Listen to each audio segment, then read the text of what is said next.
Donc merci à toutes et à tous d'être présents ce soir dans cette salle très très belle de l'Académie du Climat qu'on remercie de nous accueillir.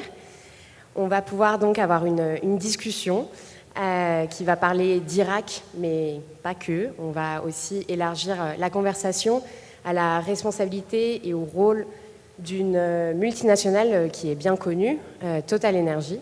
Et donc pour cette discussion, je suis accompagnée de plusieurs intervenants et intervenantes que je vais vous présenter très rapidement. Donc Arnaud de Beaufort, tu es chargé de mission pour l'Irak, pour l'ONG CCFD Terre Solidaire, et tu as coécrit un rapport qui s'intitule Marée d'Irak. Oh là là, j'ai plus le titre, mais pourtant je l'ai coécrit avec toi. Exploitation pétrolière et écocide dans le berceau de l'humanité. Merci d'être là. Justine Ripoll, tu es responsable de campagne chez Notre Affaire à tous. Notre Affaire à tous que tu pourras présenter par la suite, qui est une ONG qui a initié avec d'autres organisations plusieurs contentieux contre Total Energy, et c'est des affaires judiciaires dont on va parler également ce soir. Et puis Yann Philippin, merci beaucoup d'être là avec nous ce soir. Tu es journaliste d'investigation chez Mediapart et auteur de plusieurs enquêtes internationales dont on va également parler ce soir. Il y aura des interventions vidéo de Murtada Al-Janoubi. Murtada qui est un activiste irakien qui est originaire des marais d'Irak. On aurait adoré qu'il soit là avec nous à Paris ou en visio, mais c'est assez compliqué, surtout en ce moment, pour des raisons de connexion et de logistique. Donc ce sont des vidéos qui ont été pré-enregistrées. Et donc c'est une conférence ou une discussion, on peut l'appeler comme on veut, qui est organisée par le CCFD Terre Solidaire en partenariat avec Notre Affaire à tous et avec donc la présence de Mediapart également ce soir.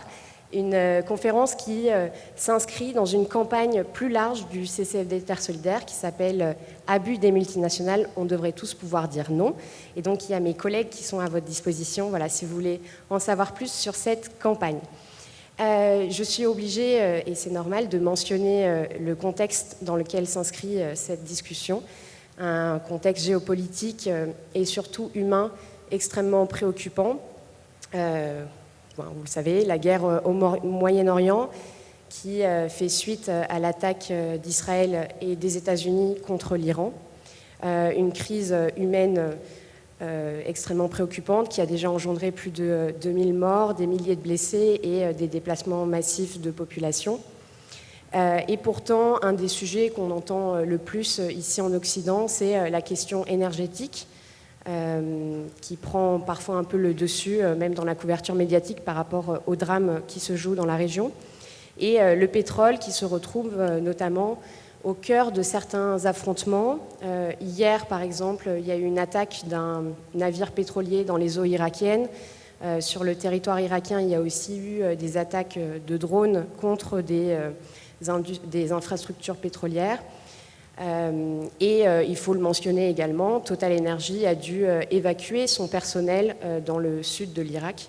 Donc c'est un peu dans ce contexte particulier qu'on maintient cette discussion qui nous semble importante parce que nos partenaires irakiens, les défenseuses et défenseurs des droits humains et de l'environnement continuent de se mobiliser, continuent de lutter pour leurs droits fondamentaux et pour protéger les marais. Donc c'est aussi en solidarité avec elles et eux et avec leur courage qu'on se réunit ce soir en ayant une pensée, bien évidemment, pour les populations civiles de la région, qui sont les premières victimes et celles qui payent le prix fort des violations du droit international. Et donc, on va parler des marées d'Irak. Et je me tourne vers toi, Arnaud, pour ma première question. Si tu peux nous dresser un panorama de où est-ce qu'on est, qu'est-ce qui se passe dans cet écosystème unique, on le verra, qui est classé au patrimoine mondial de l'UNESCO, et un territoire d'un peuple autochtone qui est le peuple Ahwari, dont tu vas également nous parler. Donc voilà, la prise de parole est pour toi. Merci Clara, merci à tous et à toutes d'être ici. Effectivement, je vais aussi rappeler un petit peu la situation actuelle de l'Irak et l'importance du pétrole dans ce pays pour qu'on comprenne un petit peu pourquoi ces marées ont aussi une importance particulière. L'Irak, actuellement, dans le conflit qui est en cours, c'est le seul pays qui a été touché par les deux parties. Il y a eu des bombardements à la fois d'Israël et des États-Unis contre des milices pro-iraniennes en Irak. Et il y a eu des bombardements iraniens contre des infrastructures pétrolières, contre des combattants kurdes iraniens et contre des bases américaines dans la région, principalement au Kurdistan. Donc c'est vraiment un pays qui se retrouve entre deux feux. Et c'est un pays aussi où les conséquences économiques de ce conflit vont être vraiment très importantes, puisque l'Irak est dépendant donc à 90% du pétrole, et l'intégralité de ces exportations pour le moment se font par le détroit d'Ormuz qui est fermé. Donc c'est vraiment très important pour le budget de l'État et le fonctionnement de l'État. Donc si le conflit doit continuer, les conséquences peuvent être vraiment assez graves pour eux. Ce pétrole, il est principalement produit en très grande partie dans le sud du pays, donc dans les gouvernorats de Maysan, donc là qui est en rouge, de Bassora qui est juste en dessous, et de Nasiriyah qui est à l'ouest de Maysan. Il y a aussi une grosse production dans la région de Kirkouk et au Kurdistan, mais vraiment ces trois provinces sont celles où il y a les réserves les plus importantes et parmi les champs pétroliers les plus importants du monde, avec vraiment toutes les majors pétrolières qui sont présentes. Il y a les Américains, les BP, Eni, Total, les Chinois, les Brésiliens, les Malaisiens, c'est assez impressionnant. Ces provinces, même si elles produisent une partie vraiment très importante de la richesse du pays, et puis une richesse, enfin voilà, c'est énormément d'argent, ça reste parmi les provinces les plus pauvres du pays et les plus affectées aussi par le changement climatique.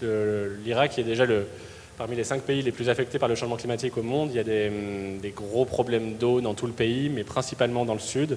Donc là, on est vraiment sur un cas d'injustice climatique assez frappant, où ces provinces ne bénéficient que très peu des retombées économiques de cette exploitation. Ces provinces, elles sont, en plus de ne bénéficier que peu de cet argent, elles sont aussi très touchées par les retombées négatives de l'exploitation, qui sont relativement peu connues en Europe, mais qui sont avec des conséquences assez terribles environnementales et humaines de l'exploitation même. Donc en Irak précisément, on va y revenir, mais on parle principalement des questions d'exploitation de la ressource en eau, qui est déjà limitée. On parle des questions de torchage. Le torchage, c'est le fait de brûler les gaz qui sont extraits lors de l'extraction du pétrole. Il y a des gaz qui sortent également. Ces gaz sont brûlés et ce torchage a vraiment des conséquences terribles en termes de santé publique, avec une explosion des cas de cancer, de leucémie, de maladies respiratoires. On parle d'une région où il y a à peu près 5 millions d'habitants. C'est pas du tout un désert, donc c'est vraiment assez important. Au-delà de la richesse pétrolière, c'est aussi une région qui historiquement est riche par sa biodiversité et ses marais. Donc ces marais sur lesquels on s'est concentré dans ce rapport dont on va vous parler. Historiquement, les marais du sud de l'Irak, ils allaient sur ces 3 provinces. Aujourd'hui, ils sont beaucoup plus réduits et il y a 3 grandes bulles qui sont le marais de Hawizeh, sur lequel on s'est concentré, le marais de Shibaish et le marais de Hammar. Ces marais, voilà, c'est un écosystème exceptionnel au Moyen-Orient et dans le monde. C'est un endroit très important pour la biodiversité, la faune, la flore, les oiseaux migrateurs. Et c'est un lieu qui a été classé pour ces différentes raisons au patrimoine mondial de l'UNESCO en 2016 et qui est enregistré également par la convention de Ramsar sur les zones humides. Donc un lieu très important, et un lieu très important aussi pour son histoire humaine. Donc on estime que ce serait potentiellement le jardin d'Éden historique. En tout cas, il est probable qu'Abraham soit né dans cette région. Et aujourd'hui, il y a tout un peuple qui y vit, qui s'appelle le peuple Ahwari, qui dépend complètement de ces marais pour sa vie économique, sociale et culturelle, qui vit principalement de l'élevage de buffles et de la pêche, de buffles d'eau, donc qui ont besoin de cette eau.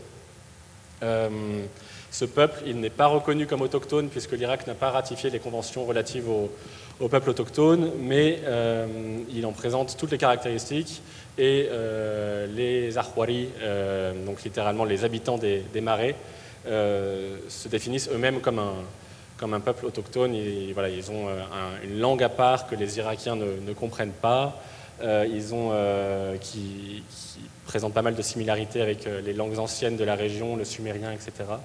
Ils ont une culture spécifique, donc c'est aussi assez important à souligner. Nous, on a commencé à s'intéresser à cette région depuis pas mal d'années. On avait soutenu déjà les partenaires qui avaient travaillé à l'enregistrement du marais au patrimoine mondial de l'UNESCO. Depuis 2023, on est vraiment alerté sur la région, sur la destruction spécifique du marais de Hawizeh.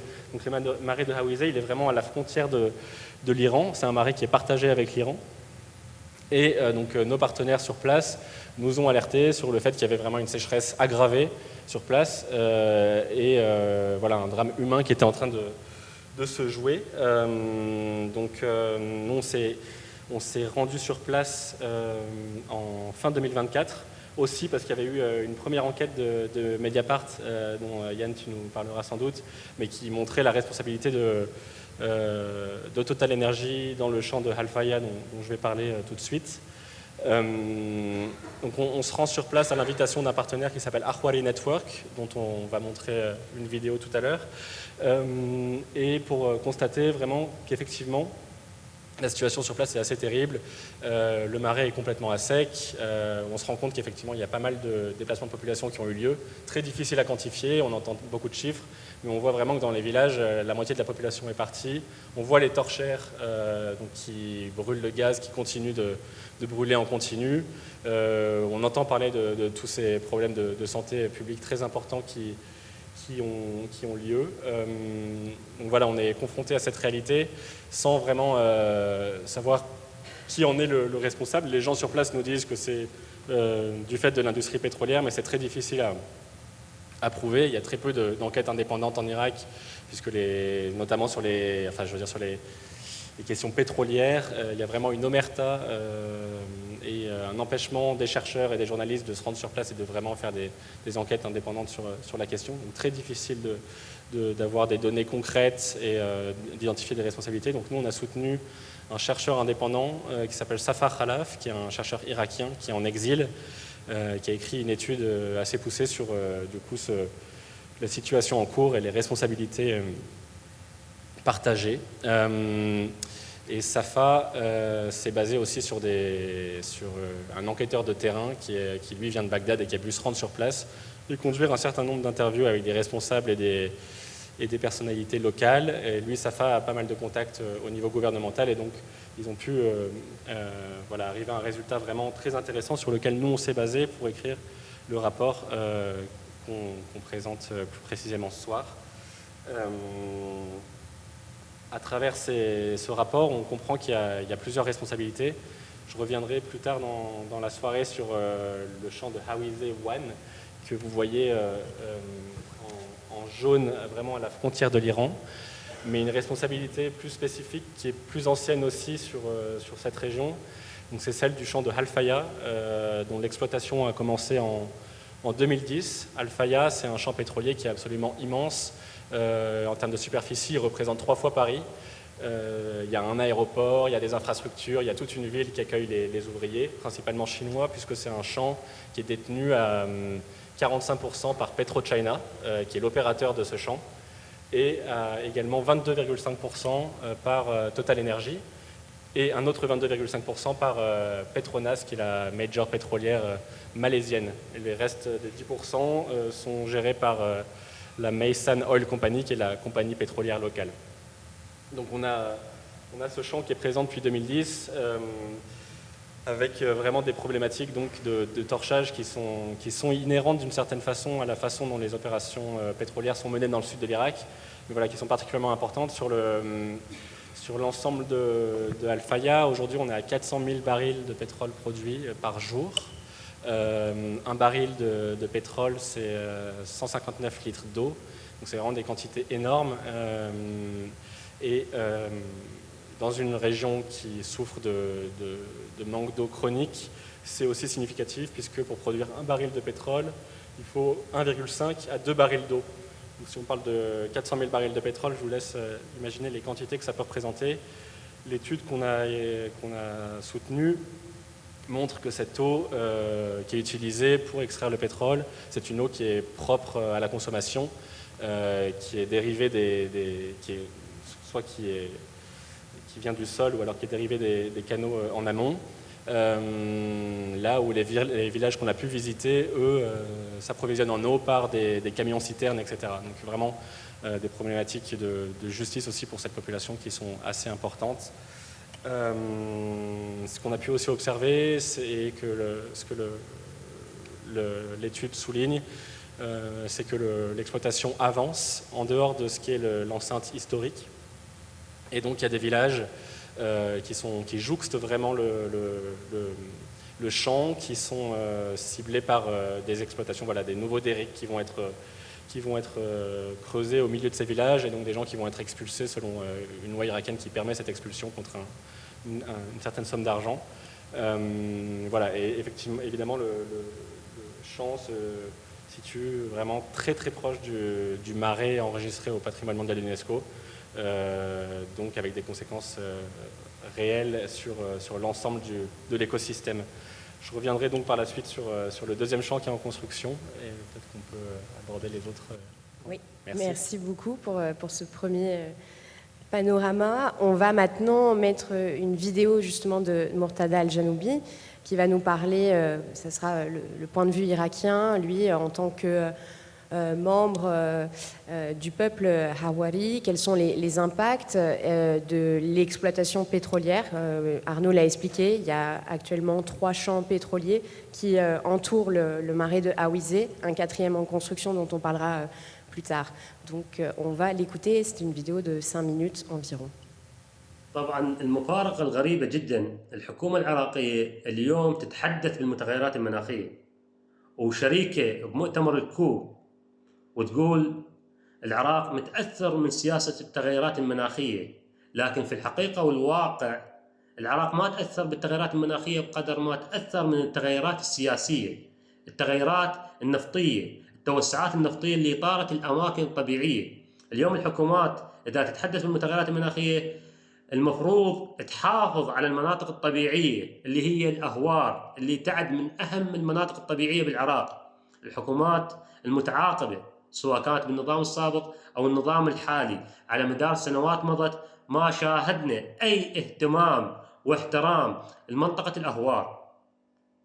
بعدها بدل ما تعترف وتقول احنا اللي جففنا الاهوار واحنا اللي دمرنا المنطقه الطبيعيه واحنا اللي حولناها لاحق النفطي، الحكومات ما عندها الشجاعه لمواجهه المجتمع الاهواري، ما عندها الشجاعه لمواجهه المجتمع الدولي وتقول لهم احنا اللي جففنا الاهوار على مود التوسعات النفطيه، احنا اللي قضينا على الثروه الحيوانيه والسمكيه، احنا اللي قضينا على المنطقه التاريخيه اللي تمتد الالاف السنين، احنا اللي قضينا على المجتمع الاهواري وهجرناه لبقيه المدن.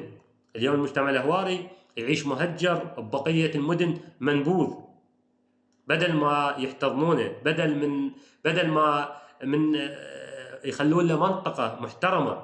اليوم الحكومات من جففت الاهوار وهجرت سكان الاهوار، بدل ما توفر لهم سكن ومنطقه تحتويهم، لا خلتهم يواجهون مصيرهم بالمدن البعيده بدون اي عمل، بدون اي اهتمام. اليوم سكان الاهوار ما يعرفون غير الصيد، ما يعرفون غير تربيه الجاموس، ما يعرفون غير الزراعه. اليوم من تم تهجيرهم الى مدن بعيده عن الاهوار، مدن ما متعودين على العيش بها. يعني اليوم من المستحيل ان يتاقلم ابن الهور داخل المدن، من المستحيل. اولا راح تصير مشاكل واحتكاكات وراح تصير عنصريه، وبالاساس سكان الأهوار يواجهون عنصرية من بقية المدن. اليوم المدن ما جاي تحتضنهم، ما جاي تحتويهم، رغم هاي التوسعات النفطية ورغم دمار الأهوار يغذي بقية المدن من النفط ومن أموال النفط، وهذا النفط طالع من أرض الأهوار.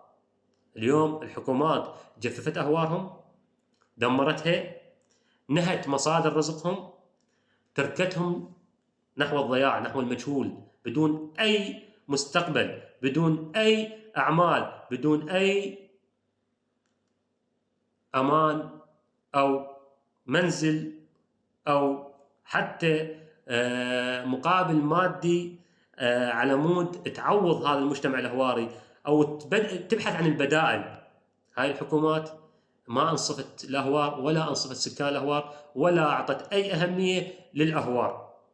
بعدها تطلع الحكومات تتحدث عن المتغيرات المناخية وتتحدث عن الأهوار وحماية الأهوار وأهمية الأهوار. إلى الآن الحكومات تتحدث عن الأهوار وحماية الأهوار. إلى الآن الحكومات العراقية تأخذ منح من برنامج الكوب أو برنامج الاتحاد الأوروبي أو بقية الدول، تأخذ منح للتكيف مع المتغيرات المناخية، لحماية سكان الأهوار، لحماية الأهوار، تأخذ منح باسم الأهوار، لكن في الحقيقة الأهوار دمرت بالكامل وتحولت إلى حقول نفطية تدريجيا، واليوم ما تبقى أي شيء من الأهوار العراقية، وبالخصوص أهوار العمارة اللي تعد من أهم الأهوار العراقية هو هور الحويزة. هور الحويزة حاليا جاف بشكل كامل. حاليا شركة جوديد الصينية مباشرة بيه جاي يسوون ساحات، وراح يتم الحفر منتصف 2026. لكن الحكومات إلى هاي اللحظة تتحدث عن الأهوار وأهمية الأهوار وحماية الأهوار. أكو تناقض جدا كبير. الحكومات هي صاحبة القرار، الحكومات هي اللي المفروض تهتم بالأهوار وتحمي الأهوار وتحمي سكان الأهوار، لكن في الحقيقة الحكومات ما أعطت أي أهمية للأهوار ولا سكان الأهوار، لكن الأهمية اللي شفناها فقط بالإعلام. الحكومات تتحدث بالإعلام، وزارة بيئة، وزارة موارد مائية، مركز انعاش الأهوار، جهات رسمية تتحدث بالإعلام عن أهمية الأهوار وفائدة الأهوار وعن التغيرات المناخية اللي طالت الأهوار. لكن احنا نكرر نرجع ونقول الأهوار ما تأثرت بالمتغيرات المناخية، بل تأثرت بنسبة 100% بالمتغيرات السياسية من أجل لعنة النفط. رغم الأراضي العراقية غنية بالنفط، لكن بدل أن يبتعدون عن الأهوار طال الاستكشاف النفطي والحفر النفطي الأهوار العراقية وبالخصوص هور الحويزة. Voilà, pour ce premier témoignage de Murtada. Murtada qui, la semaine dernière, s'est fait arrêter par la police fédérale. Il avait participé la veille à une manifestation pour demander l'accès à l'eau pour les marais de Awizé, et il s'est fait arrêter le lendemain par la police fédérale avec également 7 autres personnes.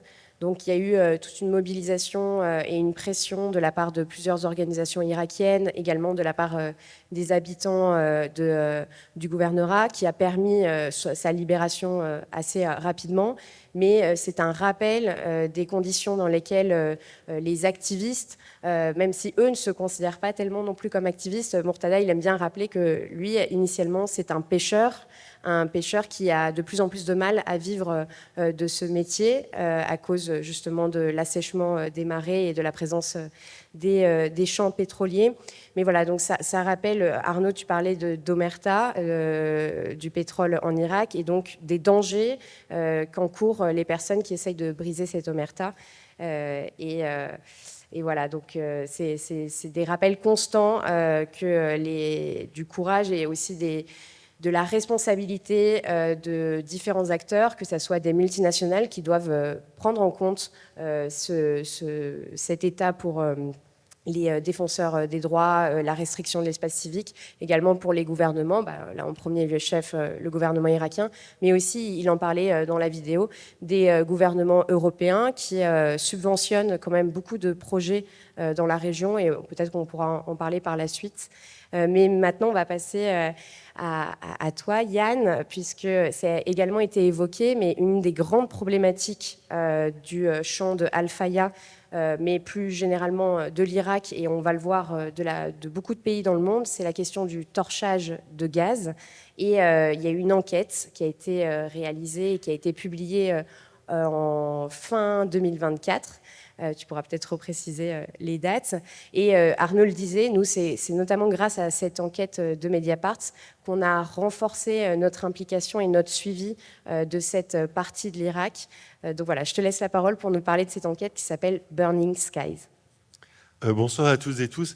En fait, c'est vraiment très intéressant parce que quand Clara m'a contacté, en fait, cette problématique des marais irakiens et de ce champ dont Total Energy est actionnaire, le champ d'Al-Faya, il est exactement à l'intersection de deux énormes enquêtes internationales dont j'ai contribué à la coordination à Mediapart. La première qui s'appelle Burning Skies et la deuxième qui s'appelle Fueling Ecocide. La première, Burning Sky, c'est sur le phénomène du torchage. Donc, vous savez, ces gaz qui sortent de terre en même temps que le pétrole et qu'on brûle.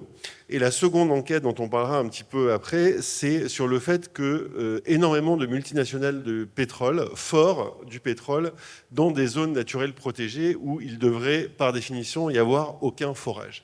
Et en fait, le champ de Al-Faya, il concentre ces deux problématiques au même endroit, donc pour créer un peu tous les ingrédients d'une catastrophe absolue. Donc si on revient sur la première problématique qui est le torchage c'est quelque chose dont les médias parlent extrêmement peu, et pourtant c'est un problème gigantesque, parce que déjà c'est un gigantesque gaspillage, c'est-à-dire qu'on brûle du gaz en fait juste pour rien, juste pour le brûler, juste parce que c'est pratique, parce que si on le brûlait pas et qu'on le laissait dedans, ça ferait tout simplement exploser les installations, donc à un moment il faut relâcher la pression et donc on brûle ce gaz. Le torchage, c'est 389 millions de tonnes de CO2 par an. Donc c'est absolument gigantesque, c'est 1% des émissions mondiales. Vous imaginez, 1% des émissions mondiales, juste pour cramer du gaz pour rien. Ça ne cesse d'augmenter, à rebours de toutes les promesses qu'on fait.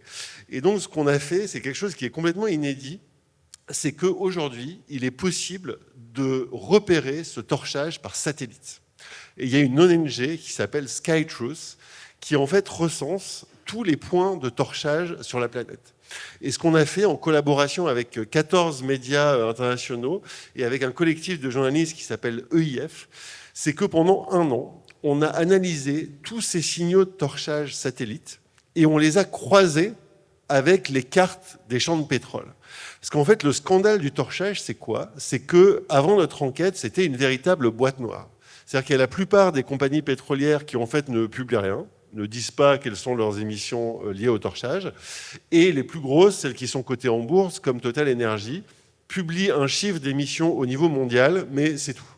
Et nous, en fait, pour la toute première fois, on a pu mesurer les émissions de torchage puits par puits de 665 puits dans 18 pays d'Afrique et du Moyen-Orient. Et donc, grâce à ça, pour la première fois, on a pu faire ce qu'on appelle du name and shame, c'est-à-dire nommer et faire honte, en bon français. C'est-à-dire de dire à Total Energy, vous êtes responsable de tant d'émissions à cet endroit. Et de dire à BP, à Exxon, à Eni et à toutes ces multinationales, voilà votre vraie responsabilité en matière de torchage. Parce qu'on ne parle pas seulement d'émissions, on parle aussi de cancer. Pour revenir sur le cas de Al-Faya, en fait, quand on a fait cette enquête, justement, on a pu révéler pour la toute première fois que ce champ-là qui est en Irak, dans ces marais, c'est l'un des plus gros champs de Total en matière de torchage. Et ce champ, il a émis depuis 14 ans, en moyenne, plus de 2 millions de tonnes de CO2 par an. Pour vous donner une idée, c'est l'équivalent de 1 million de voitures, des émissions de 1 million de voitures qui roulent en France pendant 1 an. Sauf que, vous voyez, une ville avec 1 million de voitures qui roulent, c'est grand. C'est une grande ville. La pollution, elle est un peu étalée. Là, imaginez-vous, sur un seul point, avec une poignée de villages autour, des gens qui sont exposés au même niveau de pollution que 1 million de voitures françaises qui roulent pendant 1 an. Donc vous imaginez la catastrophe pour les habitants qui vivent près de ces torchères. Alors c'est le cas à Al-Faya, mais c'est aussi le cas dans bien d'autres pays dans le monde, comme le Nigeria, comme en Amérique du Sud, voilà, où il y a les riverains qui sont littéralement empoisonnés en fait par ces gaz toxiques, à tel point que nos journalistes, quand ils se sont rendus sur place, parce que nos partenaires se sont rendus dans plusieurs endroits justement où des habitants vivent près des torchères, c'était littéralement insupportable. C'est-à-dire que même sans y vivre, quand vous rentrez dans ces villages, vous avez immédiatement la gorge qui brûle, qui pique pic. On a même des journalistes qui ont eu des malaises après avoir passé seulement quelques heures ou quelques jours sur place. Donc imaginez le sort de la population qui vit là-bas. Et à Al-Faya, justement, l'un de nos partenaires, un média local irakien qui a pu interviewer des habitants qui vivent sur place, l'un d'entre eux nous a dit à Al-Faya, avoir le cancer, c'est comme avoir un rhume. C'est devenu aussi banal que d'avoir un rhume. Et donc, pour la première fois, on a pu donc mesurer l'impact en matière de torchage des multinationales. Alors je vous livre le top, hein, donc pour l'Afrique et le Moyen-Orient. On a le britannique BP en deuxième, Eni en troisième, ExxonMobil, la géante américaine, en quatrième, et notre champion national, Total Energy, qui est la cinquième compagnie au monde qui émet le plus en fait en matière de torchage. Et ce qu'on a révélé aussi, qui était très important, c'est qu'en fait, une grande partie de ces compagnies pétrolières mentent sur leurs émissions. Pourquoi ? Parce que jusqu'à présent, il n'y avait aucun moyen de le vérifier avant qu'on ne fasse ce travail. Et on a trouvé, par exemple, que pour BP, ce qu'on a calculé comme émission juste pour l'Afrique et le Moyen-Orient, donc ce qui est seulement une partie de leur production, c'est 2 fois plus que ce qu'ils déclarent au niveau mondial. Donc vous imaginez l'ampleur du mensonge. Et pour Total Energy, ce qu'on a mesuré pour l'Afrique et le Moyen-Orient, donc là encore seulement une partie de leur production, c'est ce que Total Energy déclare au niveau mondial. Donc ce qui montre qu'il y a une sous-estimation par les compagnies pétrolières de l'impact du torchage, mais encore une fois, jusqu'à présent, il n'y avait personne pour le vérifier. Et on a pu le faire grâce aux satellites. Et en face, parce qu'il faut bien donner le contradictoire, on a eu des réponses extrêmement faibles des compagnies pétrolières, et notamment Total nous a répondu « Ah mais vous savez, les seules mesures qui comptent, c'est les mesures qui sortent du robinet. Hein. Donc, et vu que ça tombe bien, parce que vu que les champs de pétrole sont à nous, il n'y a que nous qui pouvons mesurer le gaz qui sort des torchères. » Alors, manque de chance, les données satellites sont des données extrêmement fiables, hein, qui sont utilisées par des scientifiques du monde entier, y compris pour des rapports officiels, comme celui qui est fait tous les ans et qui fait référence par la Banque mondiale. Mais donc, ça a été un coup de projecteur qu'on a essayé de donner à cette pratique complètement climaticide. Et peut-être pour conclure sur ce point du torchage, c'est que l'autre absurdité, c'est qu'il y a tout un tas de technologies qui existent et qui permettent de réduire le torchage. Soit en réinjectant le gaz en sous-sol, au lieu de le brûler, soit en le brûlant, mais pour produire de l'électricité. Donc quand vous le brûlez pour produire de l'électricité, vous émettez du CO2, mais vous évitez que la centrale d'électrique à côté ne brûle des énergies fossiles en plus. C'est quand même une économie de brûlage. Et imaginez-vous qu'à Al-Faya, alors que c'est l'un des champs les plus polluants de Total dans le monde au niveau du torchage, ils ont fini par construire une usine donc, qui convertit une partie de ce gaz en électricité. Elle a été opérationnelle en 2024. C'est-à-dire qu'il a fallu attendre 14 ans, et 14 ans de souffrance et de problèmes sanitaires extrêmement graves pour la population locale pour que Total se décide à réduire le niveau de torchage en Irak. Et dernière chose quand même, ce qui ajoute un peu le scandale au scandale, c'est que grâce à la seconde enquête que j'ai faite grâce à Clara, à laquelle j'ai contribué grâce à Clara, c'est que j'ai découvert les revenus que rapporte ce champ de Al-Faya, là, qui est au milieu de ces marais autrefois paradisiaques, et c'est plus de 340 millions d'euros par an qui rentrent dans les caisses de Total juste grâce à ce champ de pétrole. Et donc, quand on voit ce niveau d'argent que rapporte ce champ de pétrole à Total, on se dit qu'ils auraient pu investir pour réduire le torchage sur place un peu plus tôt et qu'ils auraient pu attendre un peu moins de 14 ans. Merci beaucoup Yann, et vraiment merci à cette enquête, tu l'as dit, qui a été faite en partenariat avec plusieurs médias, qui a vraiment ce mérite de mettre en avant ce sujet qui est très méconnu et qui a des impacts très très concrets sur la santé des habitants et notamment des plus jeunes, des enfants. C'est un véritable scandale sanitaire qu'on n'accepterait pas une seule seconde, je pense, dans nos pays européens, en tout cas pas à ce stade. Et tu parlais aussi de la contribution de ces émissions de gaz à effet de serre au réchauffement climatique. Et justement, ça fait le lien avec toi, Justine, les émissions de gaz à effet de serre qui se sont retrouvées au cœur d'un contentieux qui a connu en plus des audiences très très récemment. Donc je te laisse la parole pour nous parler de ce contentieux inédit. Merci. Je vais essayer d'être tout aussi passionnante que les deux autres intervenants et de ne pas être trop geeky juridique. Donc effectivement, il y a moins d'un mois, on a eu 2 jours d'audience dans un procès qu'on a lancé contre Total Energy avec d'autres associations et au départ des collectivités et des villes françaises qui étaient impactées par le changement climatique et qui voulaient lancer ce procès-là avec nous. C'est un procès qu'on a lancé il y a très longtemps chez Notre Affaire à tous, puisque ça faisait quasiment 6 ans que ce procès durait. Pourquoi est-ce qu'il a duré aussi longtemps? C'est parce que pendant très longtemps, Total a vraiment tout fait pour que ce procès n'ait pas lieu, qu'il soit rejeté et jamais examiné par le tribunal. Donc il y a eu vraiment des années de bataille judiciaire pour obtenir enfin cette audience. Pourquoi on a lancé ce procès? Je pense que si les gens sont là, la plupart savent les éléments que je vais vous partager, mais c'est toujours important de les rappeler.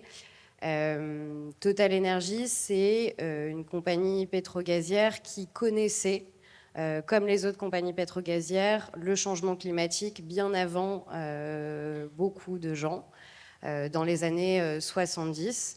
Et quand ces compagnies pétrolières, elles ont eu les premières alertes sur le changement climatique en cours et l'impact de leurs activités sur ce changement climatique, ce qu'elles ont décidé pendant des décennies, c'est de nier le changement climatique pendant un premier temps, puis quand c'était pas possible, d'empêcher toute réglementation ambitieuse de voir le jour. Et il y en avait certaines qui étaient en discussion dès la fin des années 80, début des années 90. Donc on a vraiment perdu énormément de temps à laisser aussi ces entreprises finalement freiner la transition climatique. Sauf que depuis quelques décennies, il existe partout dans le monde et en France en particulier des lois qui permettent finalement de remédier à cette situation et de ne pas être complètement impuissants face à leur stratégie. Et notamment, en France, on a été un des premiers pays au monde qui a eu une loi sur le devoir de vigilance. Maintenant, c'est une loi qui existe sous d'autres formes dans d'autres pays et au niveau européen. C'est une loi qui déjà fait le lien entre les sociétés mères et les filiales. Parce que souvent, quand il y avait des scandales environnementaux, des violations des droits humains, ce que disaient les sociétés mères des entreprises, c'est pas ma faute, c'est celle de ma filiale à l'autre bout du monde et je n'ai pas de contrôle sur les actions de ces filiales. La loi sur le devoir de vigilance, elle venait vraiment créer un lien de responsabilité directe. Donc ça, c'était vraiment quelque chose de nouveau. Et elle venait demander aux grandes entreprises françaises d'identifier et de remédier, d'identifier déjà dans un premier temps les risques que font porter leurs activités sur les droits humains et sur l'environnement, et de mettre en place des mesures, et c'est là où c'est peut-être le plus important, ambitieux, de mettre en place des mesures pour prévenir ces atteintes et leur aggravation. Donc ça, c'est la loi qui nous a permis, une des lois qui nous a permis d'attaquer Total Energy en justice. Je ne le rappelle pas, Total Energy, ce n'est pas un acteur pétrolier comme un autre. Ils ont une stratégie qui n'est pas du tout alignée avec l'accord de Paris, qui vise à notamment développer énormément de projets d'énergie fossile partout dans le monde. Donc, ils ne sont pas du tout sur une stratégie de réduction de leur production de pétrole et de gaz et de leurs émissions, mais vraiment une stratégie d'expansion. Et là-dessus, c'est vraiment l'entreprise qui est liée au plus grand nombre de projets pétroliers et gaziers dans le monde. Donc, ce n'est pas les Américains font pire ou les Chinois font pire. Total est vraiment à la tête de l'expansion fossile mondiale. Et donc on a utilisé cette loi pour demander aux juges 2 grandes catégories de demandes. La première, c'est que les juges obligent Total à aligner sa stratégie avec la neutralité carbone en 2050 et la limitation du réchauffement climatique à 1,5 degré. En prenant en compte la science, c'est-à-dire en prenant en compte le fait qu'on ne va pas repousser la réduction des émissions à 2049, mais que ça nécessite vraiment une réduction très rapide et dès aujourd'hui de ces émissions. Et donc notamment, une deuxième demande, c'est que tous les nouveaux projets d'exploration et de développement d'énergie fossile de Total, ceux qui sont au premier stade où il n'y a pas encore eu des contrats d'investissement qui ont été signés, que tous ces projets-là, partout dans le monde, soient considérés par les juges comme illégaux et que Total doive arrêter d'explorer et de les développer. Ça paraît hyper ambitieux, et c'est le cas. Pas parce que c'est complètement hors sol avec la situation énergétique mondiale ou avec la faisabilité de ce type de demande. C'est ambitieux parce que pour que les juges, le 25 juin, nous donnent raison, il y a tout un tas de maillons de la chaîne des arguments juridiques que les juges doivent valider. Et c'est aussi pour ça que ce dossier, il a pris autant de temps, il était aussi complexe, et c'est des milliers de pages d'argumentation. Je vous passe très rapidement un peu les arguments de Total parce que je pense qu'ils sont intéressants, pas que d'un point de vue juridique. Un des premiers arguments de Total, c'est de dire que son devoir de vigilance n'inclut pas la crise climatique. Puisque dans la loi sur le devoir de vigilance, on parle d'impact sur les droits humains et sur l'environnement, mais il n'y a pas le mot crise climatique qui a été inscrit à l'époque dans la loi. Et donc Total, il dit... les droits humains et la protection de l'environnement, ça n'a juste rien à voir avec la crise climatique, donc le devoir de vigilance ne peut pas être climatique. Premier élément d'argumentation qu'on fait face aux juges est clairement de mauvaise foi quand on sait, rien quand on parle de ce projet-là, le niveau d'impact sur l'environnement et sur les droits humains des populations. Un des deuxièmes arguments, qui est aussi un défi juridique, c'est est-ce que les émissions dites de Scope 3 sont la responsabilité de Total ? Les émissions de Scope 3, c'est les émissions qui sont liées à l'utilisation des produits. Donc en fait, quand quelqu'un met de l'essence dans sa voiture, les émissions qui vont être liées à la combustion de cette essence pour faire fonctionner la voiture. Et qu'est-ce qui se cache derrière cet argument de Total ? C'est de dire, en fait, la plupart des émissions qui sont générées par mes activités, ce n'est pas ma responsabilité à moi. C'est celle des citoyens. Donc allez chercher la responsabilité des citoyens. Et c'est la responsabilité des États qui ne mettent pas en place de politiques publiques ambitieuses. Ce qui est un argument qui est déjà assez choquant en termes de déni de responsabilité, surtout quand on sait à quel point Total utilise des leviers de lobbying pour empêcher toute réglementation d'advenir et toute politique publique vraiment ambitieuse sur ces sujets-là de se développer, et pas qu'en France. Voilà, peut-être, je pense que j'ai été un peu longue, mais un dernier élément, c'est... ces 2 jours d'audience, c'était vraiment historique, même dans l'intérêt que les juges ont donné à la tenue de cette audience. On a eu 2 jours d'audience dans une procédure civile, c'est vraiment extrêmement rare. On a eu des auditions d'experts, les juges ont voulu entendre des scientifiques, des économistes pour répondre à leurs questions. Ça aussi, dans des procédures civiles qui sont des procédures écrites, c'est assez innovant. Et le dernier élément qui montre l'importance que les juges donnent à cette affaire et à ce type d'affaires en général, c'est le président, la personne qui a présidé cette audience. Ce n'était pas la présidente de la Chambre, celle qui a suivi le dossier depuis le début, c'était le président du tribunal judiciaire. Et donc on espère que c'est aussi le signe à la fois que le tribunal judiciaire protège ses juges aujourd'hui quand ils sont attaqués face à des décisions ambitieuses, et on espère que c'est le signe aussi d'une décision ambitieuse qui arrivera. Merci beaucoup, et rappelle-nous la date de décision qui, on l'espère, sera également historique. Le 25 juin. Et on sera attentif à cette décision. Merci beaucoup. Et on va pouvoir parler justement d'une deuxième enquête que tu as mentionnée, Yann, qui s'appelle Fueling Ecocide, qui a également un volet irakien dans cette étude. Et c'était assez... Nos chemins se sont recroisés quand nous, avec Arnaud, on était à Bagdad pour préparer ce rapport du CCFD Terre Solidaire avec le chercheur irakien Safar Khalaf. Tu étais au même moment en train de préparer cette enquête internationale dont tu vas nous parler maintenant. Oui, il y a des très belles coïncidences dans la vie. Donc, la première fois que Clara m'a appelé, c'est parce qu'ils étaient intéressés par les résultats justement de la première enquête sur le torchage qu'on avait publié sur le champ de Al-Faya. Et quand Clara me recontacte une deuxième fois, donc plusieurs mois plus tard, pour me dire qu'il retravaille, mais cette fois sur l'impact environnemental du champ de Al-Faya, en fait, elle l'ignorait, mais j'étais de nouveau en train de travailler dessus. donc dans le cadre de cette seconde enquête, Fueling Ecocide, qui est en fait presque encore plus folle que la première, parce que si vous vous souvenez, si vous avez suivi, la première, donc, c'était de mesurer le torchage, vraiment puits par puits, dans 18 pays d'Afrique et du Moyen-Orient. Là, on a fait un truc encore plus fou, c'est qu'on s'est procuré en fait les cartes des concessions pétrolières quasiment dans le monde entier, excusez-moi, dans 120 pays du monde. Et en fait, ce qu'on a fait, c'est qu'on a fait un énorme boulot de cartographie numérique pour en fait mesurer les intersections entre tous ces champs de pétrole dans 120 pays du monde avec les zones naturelles protégées.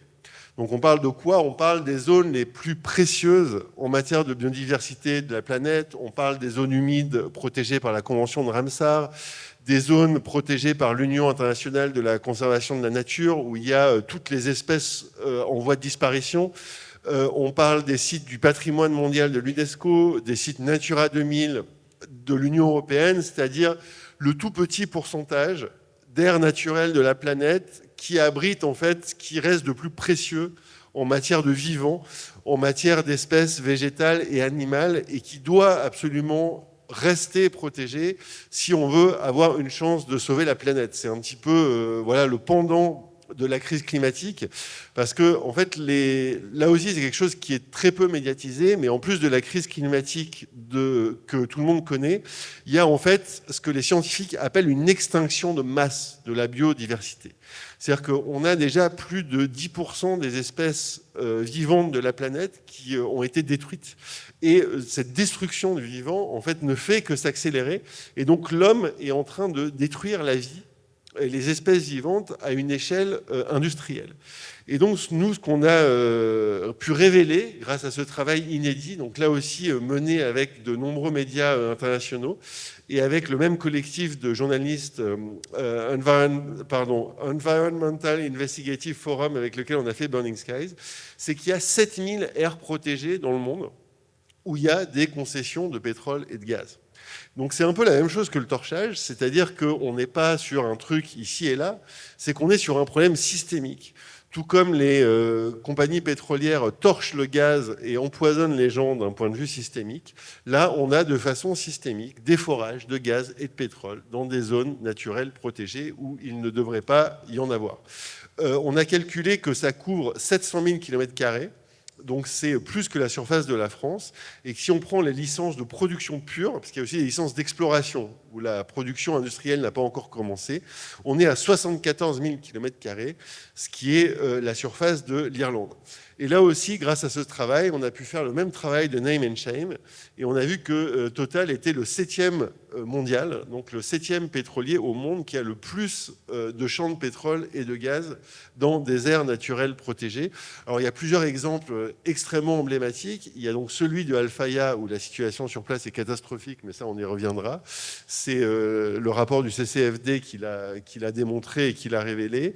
On en a d'autres comme un qui est très célèbre, qui est le projet de Tilenga, qui est un parc naturel absolument exceptionnel en Ouganda, où Total est en train de forer au cœur même du parc naturel. On en a un autre qui est le projet Papua LNG, donc qui est en Papouasie-Nouvelle-Guinée, cette fois en Asie, où pour un projet de gaz naturel liquéfié, Total s'apprête à raser plus de 600 hectares de forêt vierge à proximité immédiate d'un parc naturel protégé. Là aussi, on a montré, tout comme Burning Skies, en fait, une sous-estimation, parce qu'en fait, les grandes compagnies pétrolières déclarent volontairement les zones naturelles protégées où elles opèrent. Et là encore, pour Total, on voit que le nombre d'aires naturelles protégées qu'ils déclarent et celles qu'on a repérées ne sont pas les mêmes. Et nous, on en a trouvé plus que celles de Total. Et là encore, ils contestent notre méthodologie, mais c'est assez intéressant. Parce que la méthodologie de Total, je vous l'explique, c'est de dire, par exemple, quand on a une concession pétrolière qui empiète sur une zone protégée, mais que le puits lui-même n'est pas dans la zone protégée, on ne le compte pas. Voilà. Donc par exemple, à Alphaya, il y a un empiètement de 30 km², mais ce qu'ils disent, c'est « Ah, mais le puits, il n'est pas dans les marais, il est juste à côté. » Et de fait, il est juste à côté. Mais ce qu'a montré notre enquête et l'enquête exceptionnelle qu'a faite CCFD, c'est qu'en fait, l'impact de ce puits, il a beau ne pas être exactement dans les marais, il est à 2,5 km, hein, donc il n'est pas très loin, c'est que l'impact sur ces marais, il est gigantesque. Pourquoi? Parce qu'il y a de l'assèchement des marais, il y a de la pollution des eaux, il y a des scientifiques irakiens qui ont pu mesurer en fait les concentrations de polluants dans les rejets du champ, parce que vu qu'ils utilisent beaucoup d'eau, ensuite cette eau, ils la rejettent dans l'environnement, ils ont trouvé des concentrations de cuivre, de cadmium, de métaux toxiques extrêmement élevées. Et donc, sous prétexte que, voilà, et ça, cette pollution-là, elle existe. Oui, il y a la pollution de l'air liée au torchage, il y a la pollution de l'eau parce que les eaux qui rejettent sont polluées, il y a l'assèchement des marais donc, qui détruit de fait l'environnement juste à côté, mais Total dit « Ah ben non, le puits finalement n'est pas à l'intérieur du marais, donc ça veut dire que l'impact n'existe pas ». Et ils font la même chose en fait dans tout un tas d'endroits où, voilà, par exemple sur le champ de Tilanga, il y avait un énorme écart en fait entre l'empiètement qu'on a mesuré et celui qu'ils déclarent. Et en fait, eux, c'est simple, ils prennent la surface de la plateforme. Vous voyez, le diric, un peu de terrain autour, des barbelés, et eux, ils disent notre impact, c'est ça. Donc tout l'impact autour sur la faune, la flore, les routes, les pipelines, voilà. Tout ça, pour eux, ça n'existe pas. Ils ne prennent que l'impact de la plateforme. Et donc, c'est ce qu'on a pu révéler une fois encore avec cette seconde enquête. Voilà. Alors, on parle de Total, mais on a trouvé d'autres cas qui sont extrêmement choquants.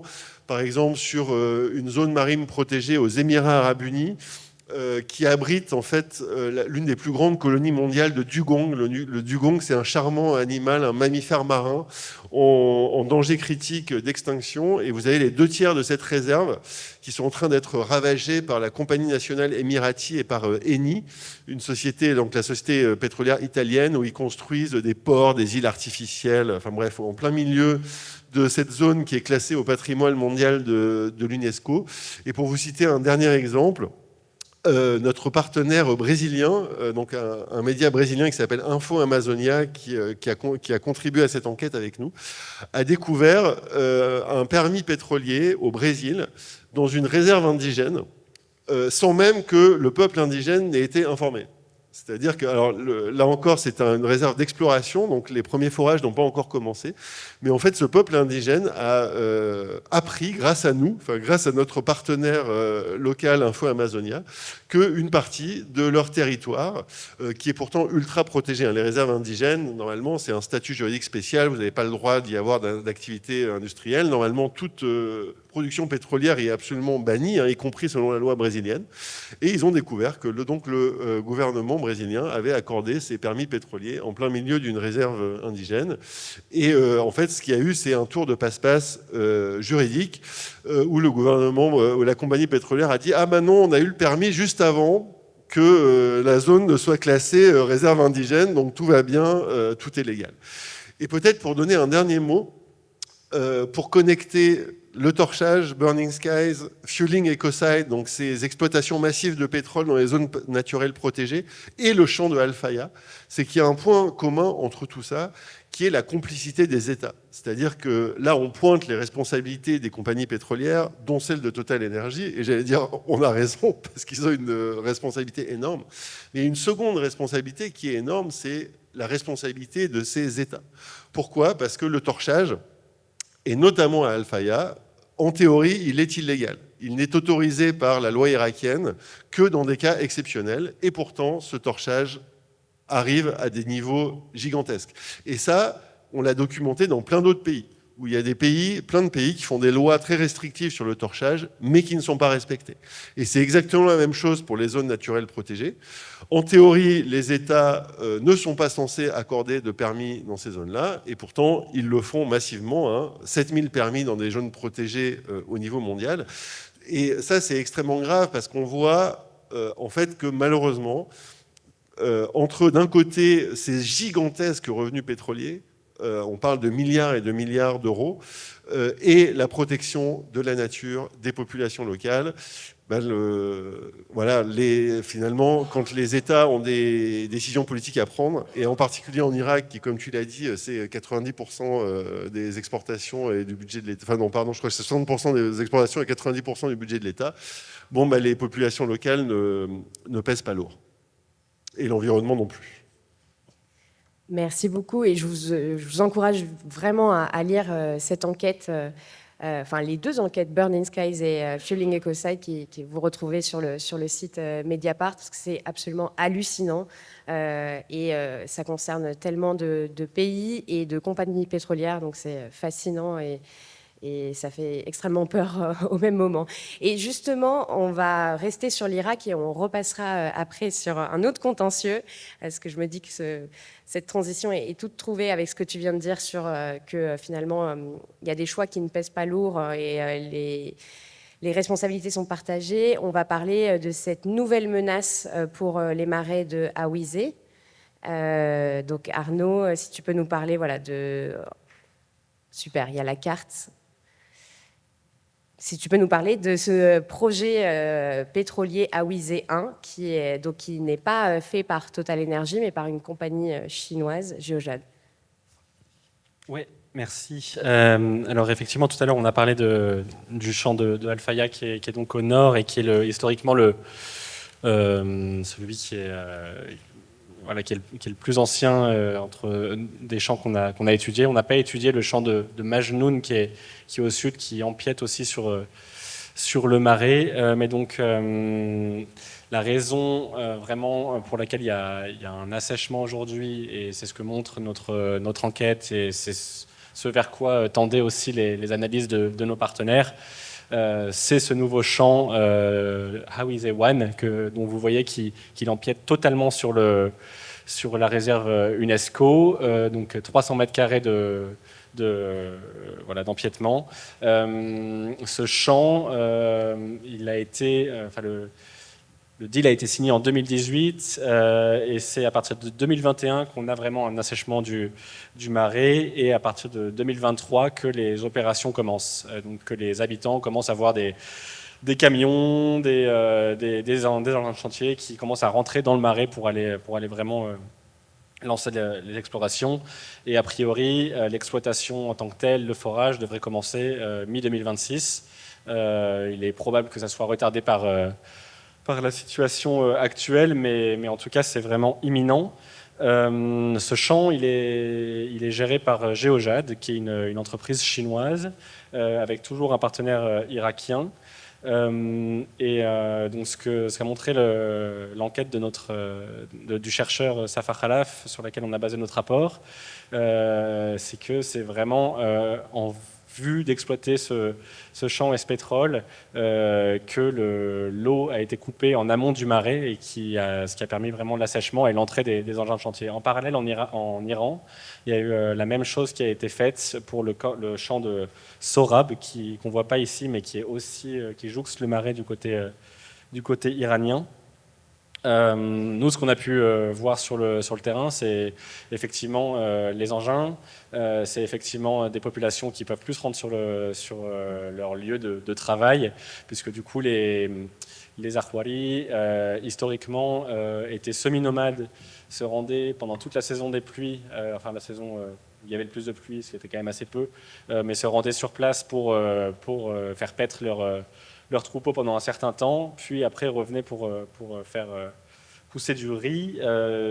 Plus récemment, ils ont été sédentarisés, mais ils passaient quand même pas mal de temps, plusieurs jours, parfois des semaines, dans le marais. Donc vraiment très proche de la frontière iranienne, là où il y a vraiment les plus grandes étendues d'eau. Et ce qui est frappant aujourd'hui, c'est qu'il y a des checkpoints dès qu'on sort des villages qui empêchent les gens de se rendre dans ces zones-là, et qui donc ont été mis sur place sous le prétexte de la gestion du trafic de drogue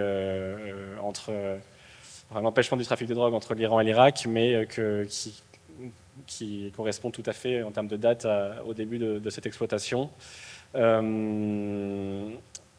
En 2024, à l'été 2024, le World Heritage Forum, basé à Paris, a publié un communiqué sur le fait que l'exploitation pétrolière au cœur d'une zone classée patrimoine mondial de l'UNESCO, ces deux activités sont complètement incompatibles, Il n'y a pas eu de réponse de l'Irak. À ce stade, c'est, à notre connaissance, la seule action concrète qui a été engagée par l'UNESCO pour empêcher l'exploitation de ce champ. Quand on les a rencontrés, nous, à Bagdad, ils avaient l'air de découvrir un petit peu le problème. Donc, il y a un énorme sujet sur, effectivement, la pression qui peut être mise par cette organisation qui forcément n'a pas de pouvoir vis-à-vis de l'État irakien, mais qui a quand même la possibilité d'une pression qui est celle de l'inscription de ce site à la liste du patrimoine en péril. Donc c'est le cas de pas mal de sites qui sont en zone de guerre ou qui sont menacés par des infrastructures similaires. Inscrire ce site sur cette liste permettrait de mettre une certaine pression sur l'État irakien qui a quand même tirer un certain avantage en termes d'image à l'enregistrement de ce patrimoine en 2016.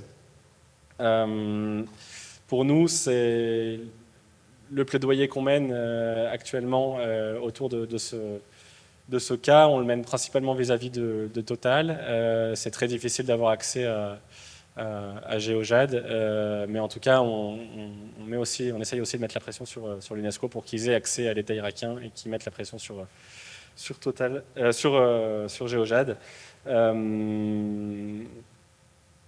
Une autre accusation assez lourde qu'a souligné le rapport du chercheur irakien et qu'on a repris dans notre rapport, c'est le fait qu'une partie du pétrole qui est extrait à Hawizeh 1 soit stocké et traité dans les infrastructures qui sont déjà présentes à la fois à Al-Faya et à Majnoun, qui est le champ du sud.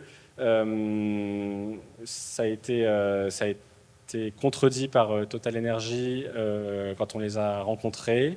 Mais voilà, c'est quelque chose sur lequel on garde un œil assez précis. Et voilà. Oui, tu fais bien de mentionner que pour le contradictoire, vous pouvez retrouver les réponses de Total Energy à notre rapport à la fin du rapport. Dans tes enquêtes, Yann, également, il y a les réponses de Total Energy et donc vous pouvez les consulter et vous faire votre propre avis. Peut-être aussi, moi, ce qui me sidère aussi dans cette situation, c'est le silence des organisations internationales, le silence de la diplomatie européenne, alors que pourtant, il y a beaucoup de financements qui vont vers les marais. Et tu l'as expliqué au tout début, mais les marais mésopotamiens, en fait, c'est plusieurs marais. Il n'y a pas que le marais de Hawizeh, il y a un autre marais, celui de Shibaïch. Et peut-être montrer que c'est la vitrine un peu touristique, si le mot s'applique pour l'Irak, de l'Irak, et que c'est aussi ça qu'on voulait documenter, médiatiser cette situation pour donner une autre vision des choses, quoi. Oui, effectivement, les marais donc, ils sont séparés entre 3 grandes zones. Et ce marais de Hawizeh, il est très peu mis en avant dans la communication de l'Irak et dans les différents projets qui sont mis en place. Celui qui est vraiment le marais vitrine, c'est Shibaïch, où il y a régulièrement des visites d'ambassadeurs, des journalistes qui peuvent se rendre assez facilement, pas mal de tourisme irakien et de plus en plus de tourisme international. Donc Shibaïch, c'est à une centaine de kilomètres du marais de Hawizeh. Effectivement, à Shibaïch, la situation est aussi assez compliquée pour les raisons que j'ai mentionnées de sécheresse générale dans le pays, parce que aussi la gestion de l'eau est très compliquée en Irak. L'Irak est un pays qui est en aval de l'Euphrate et du Tigre, les 2 grands fleuves qui l'irriguent, et les pays voisins ont construit des barrages assez importants, et donc l'Irak n'a pas accès à l'eau suffisante auquel il aurait le droit. Les provinces qui sont au nord de ces zones-là prennent une part qui est aussi assez importante. Donc voilà, c'est ce qu'on a pu voir et ce qu'on a pu aussi confirmer avec les ambassades qu'on a pu rencontrer, c'est que les projets de l'Union européenne, de la France, etc., se concentrent vraiment sur ce marais de Shibaïch, avec une volonté qui nous disent derrière les murs de stabilisation du sud de l'Irak, et aussi de mettre un frein aux migrations, notamment climatiques, qui ont lieu dans cette partie de l'Irak. Ce qui nous a apparu comme une contradiction assez importante, puisque effectivement, il est important de soutenir les populations des autres marais. Néanmoins, c'est difficile de faire ça en parallèle d'une exploitation qui est menée par par des entreprises françaises et européennes pour les autres champs. Donc c'était un petit peu ça qu'on leur faisait remonter pour essayer de comprendre quelles étaient leurs responsabilités. Et autre chose qu'on entend beaucoup quand on a pu consulter les ambassades ou différents acteurs en Irak ou même ici à Paris, c'est que en fait, Total Energy a plutôt une bonne image en Irak parce qu'ils ont signé il y a quelques années un très gros contrat qui implique un projet qu'ils appellent multi-énergie, qui s'appelle le projet Ratawi, qui concerne à la fois le renforcement de l'exploitation pétrolière à Ratawi, mais aussi un projet d'usine solaire et un projet d'usine de désalinisation de l'eau. Et donc, ils ont finalement une belle image en Irak un énergéticien qui va développer des énergies dites vertes, alors que dans une autre partie, même pas si loin que ça, à quelques centaines de kilomètres de là, à Al Faya, c'est un des champs les plus polluants. Et justement, ces allégations que Total est un acteur qui est en faveur de la transition, qui est dans la bonne voie, la bonne conduite, fait souvent est souvent l'objet justement d'allégations ou en l'occurrence d'un contentieux dont tu vas nous parler, Justine. Oui. On a tous la sensation, quand on lit les rapports sur la stratégie, notamment d'expansion fossile de Total, et qu'en sortant du train ou sur les réseaux sociaux, on voit que des publicités où c'est que des éoliennes, il n'y a jamais un champ de pétrole, qu'on est effectivement plutôt dans du greenwashing.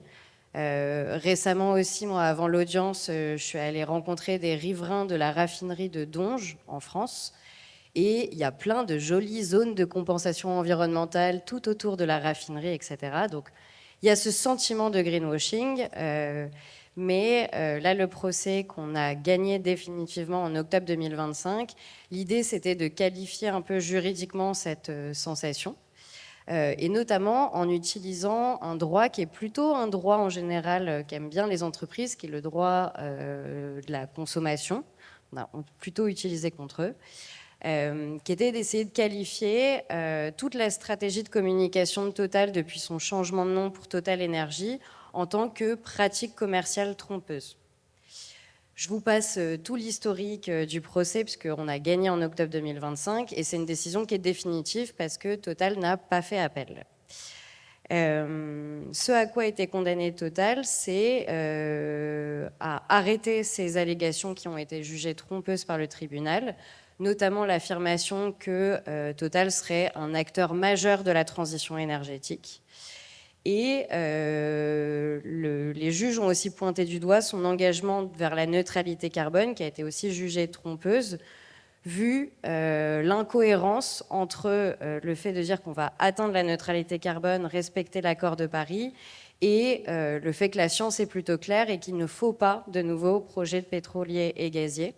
Et donc cette incohérence, elle a été pointée par les juges pour condamner Total, mais elle est hyper intéressante. On le voit aussi pour l'autre procès dont je vous parlais tout à l'heure, sur l'importance aussi de ce que dit la science et le fait que ça soit écouté par les juges. Donc il y a plein de choses intéressantes dans cette décision.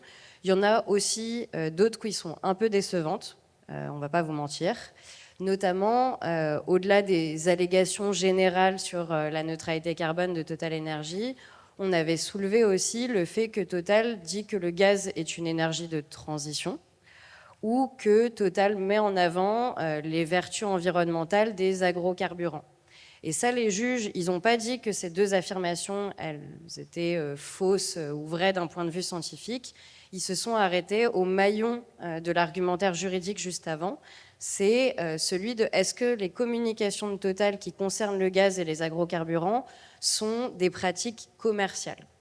Est-ce qu'elles étaient à destination des consommateurs? Nous, on argumentait que, en fait, quand on fait la promotion du gaz comme une énergie de transition sur les réseaux sociaux, oui, c'est une pratique commerciale et que finalement, on essaye de vendre aussi le gaz de Total aux citoyens qui sont sur les réseaux sociaux. Les juges ne nous ont pas suivis là-dessus. On aurait adoré en débattre en appel, mais on ne va pas forcer. Et on a accepté, comme Total, cette décision.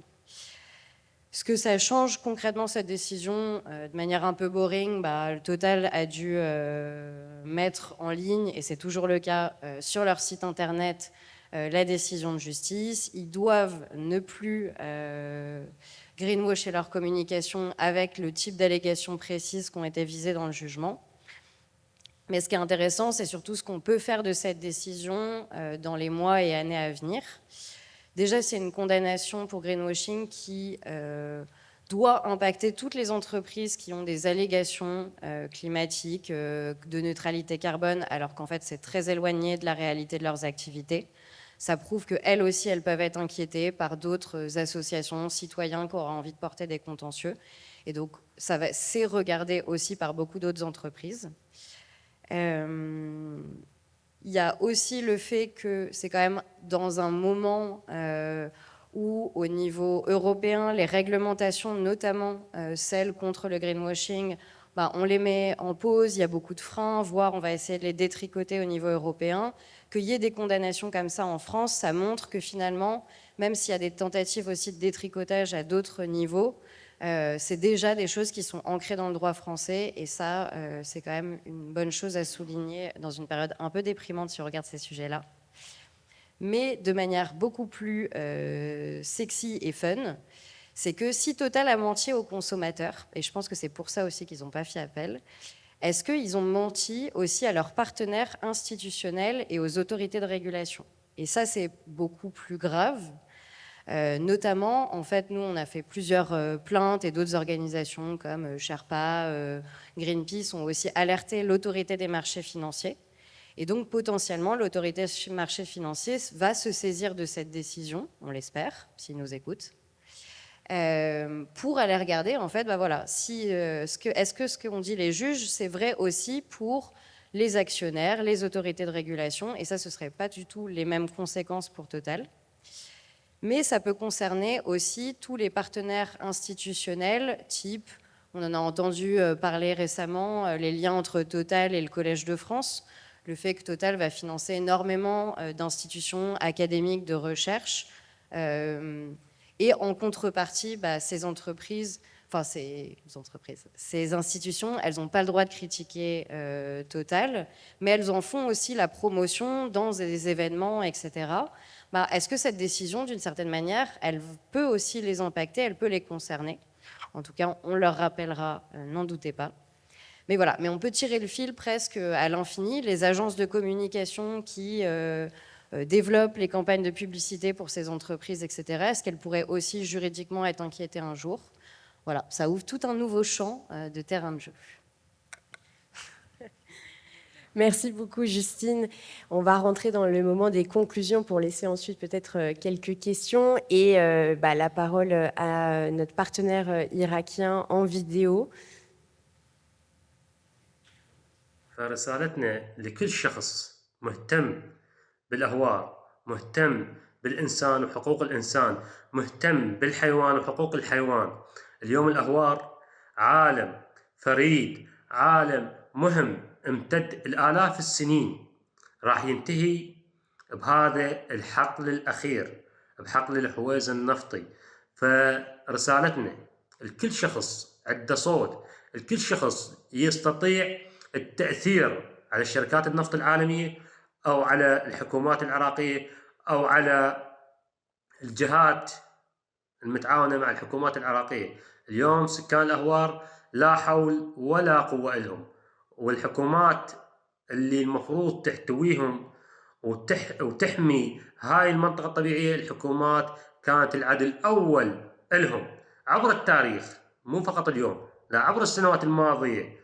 عشرات السنين اللي مرت والأهوار تعاني من عمليات التجفيف المتعمد من أجل التوسعة النفطية، من أجل المصالح الحزبية. فاليوم رسالتنا لكل شخص يقدر يأثر ولو بكلمة أن يقف مع الأهوار العراقية، وبالخصوص هور الحويزة ومع سكان الأهوار، لأن هاي المنطقة هي آخر الأهوار العراقية اللي تبقت محافظة ميسان أو جنوب العراق.